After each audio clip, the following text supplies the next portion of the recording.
Sorry if I seem a little preoccupied, but I'm playing video games.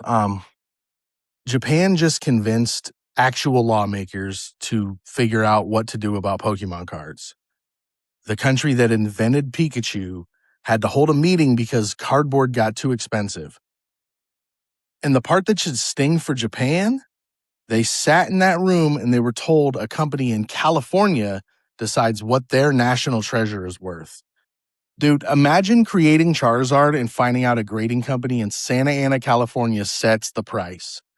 That's the geopolitical version of your wife naming her boyfriend's new dog your name. Meanwhile, there's already a bill sitting in the Senate that would drag art dealers, advisors, galleries, auction houses, and anybody acting as a middleman under Bank Secrecy Act reporting the second a piece clears 10 grand.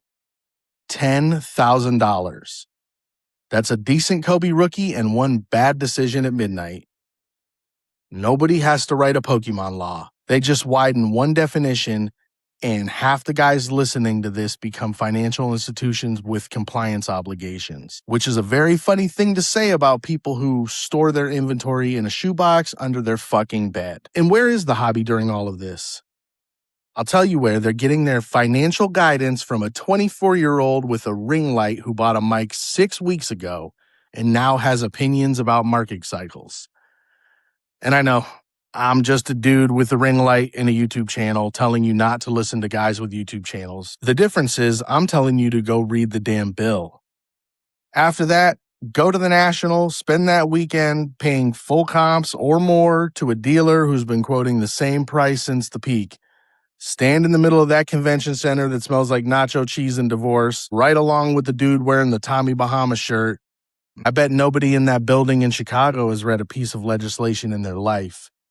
And that includes the ones with six-figure inventory in their cases. So I'm going to ask the obvious question. If Japan is doing this to Pokemon because the cards started behaving like assets, what happens over here, where sports cards have been behaving like assets for years? Where single cards clear 7 figures, where you can buy a fractional share of a mantle like it's a stock, and where one company holds nearly every license in the sport. That's not a hobby anymore. That's a market with a choke point. And markets with choke points get noticed. That rule already got written once, got withdrawn, and is sitting in a drawer waiting on the next administration. Regulation in this country is a ratchet, not a switch. When they open that drawer, the art world will have 6 lobbyists in linen suits standing in that room, and the hobby will have 0.